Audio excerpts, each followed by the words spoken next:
मैं electronic media और print media का तहे दिल के साथ शुक्रिया अदा करता हूँ, जो हर वक़्त चाहे जम्मू कश्मीर के all type of daily Vaser हैं, एम्प्लॉइज़ हैं, उनकी आवाज़ को उजागर करने की कोशिश करते हैं और सरकार तक पहुँचाने की कोशिश करते हैं।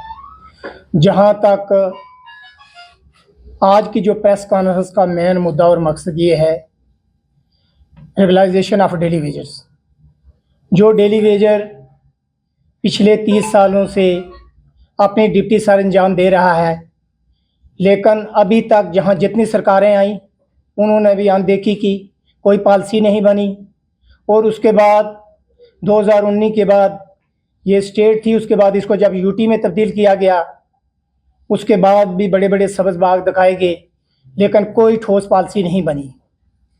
उसमें चाहे वो आंगनवाड़ी वर्कर हैं, आशा वर्कर्स हैं, all type of daily wagers हैं, होम गार्ड डिपार्टमेंट में काम करने वाले कर्मचारी हैं, और बहुत सारे होम डिपार्टमेंट के अंदर भी जो जिनको है 2000 लोग जो हैं जिनको टर्मिनेट कर दिया गया है।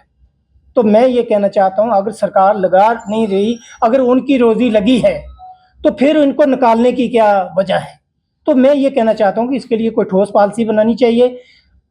जब यह सरकार बनी, उन्होंने भी एक एग्रीमेंट किया कि 6 महीने के अंदर अंदर हम जो है इसको रिजॉल्व करेंगे डेली वेजर का, लेकिन उन्होंने भी लोगों को सब्ज़ बाग दिखाए। और जब ड्यूरिंग इलेक्शन पीरियड में उन्होंने लोगों को कहा कि हम 1 लाख नौकरियां दे देंगे, 10 किलो राशन फ्री दे देंगे, 200 यूनिट बिजली फ्री दे देंगे, जब इक़्तिदार की कुर्सी पर बैठ के सब कुछ बोल गए। आपने देखा है जम्मू के अंदर जब असम्बली लगी है या कश्मीर के अंदर जो असम्बली लगी है, सिर्फ उन्होंने अपने इशू रिजॉल्व किए, अपनी सैलरी 3 लाख रुपए कर दी। किसी डेली वेजर के मजलूम के लिए उन्होंने नहीं सोचा कि इनके लिए भी अगर हम अपनी 3 लाख कर सकते हैं तो इनकी क्यों नहीं। क्या 9300 रुपये में ये अपने फैमिली की लुक आफ्टर कर सकते हैं? जो होम गार्ड में कर्मचारी है जिसको सिर्फ 2700 रुपया दिया जाता है, आशा वर्कर को 2000 रुपया दिया जाता है, और हेल्पर को 3000 रुपया दिया जाता है, आंगनबाड़ी वर्कर को 5000 दिया जाता है। तो मैं ये कहना चाहता हूँ, आज तक मैंने ये नहीं देखा, जो भी पॉलिसियाँ बनाते हैं ये अपने फेवर में बनाते हैं। और इसके साथ यहाँ मुलाजम जो रिटायरमेंट हो गए हैं, 1 साल का अरसा गुजर चुका है, उनका जो पैसा है, चाहे वो जीपी फंड है, लीव सैलरी है, कम्यूटेड है, ग्रेजुएटी है, अभी तक वो पेंडिंग ट्रेजरी के अंदर जो वो पैसा पड़ा हुआ है। मैं ये कहना चाहता हूँ, जीपी फंड का पैसा जो मुलाजम का है वो किस खाते में गया है? मुलाजम अगर अप्लाई करता है, एक सेंटर का मुलाजम अप्लाई करता है 10 बजे, तो 4 बजे उसके अकाउंट में पैसा आ जाता है। लेकिन हमारा मुलाजम यहाँ जम्मू कश्मीर का जो है वो आज अप्लाई करेगा, 1 साल के बाद उसको मिलेगा, और फिर उसके बाद वो तंग आके बैंक से 15% लोन लेता है इंटरेस्ट के हिसाब पर। तो मैं ये कहना चाहता हूँ कि हमारा पैसा जो जीपी फंड का मुलाजम बड़ा मुश्किल के साथ एक तिनका करके जमा किया होता है, वो पैसा कहाँ गया है?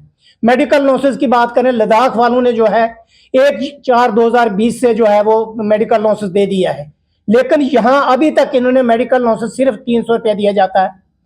और इसके बाद यहाँ जो है पिछले 4-5 महीने से ये चीज़ें आ रही हैं कि जी जो मुलाजम जो रिटायर हुए हैं उनको डीए से महरूम रखा जाएगा, 8 पे कमीशन जो है वो इन पर लागू नहीं होगा। हम ये सरकार को ये चेतावनी देते हैं, चाहे वो जम्मू कश्मीर की सरकार है, चाहे वो सेंट्रल की सरकार है, हम चुनौती देते हैं, अगर आप इस किस्म के ऑर्डर करेंगे तो जम्मू कश्मीर के 20 डिस्ट्रिक्टों में हम हर जगह प्रोटेस्ट करेंगे।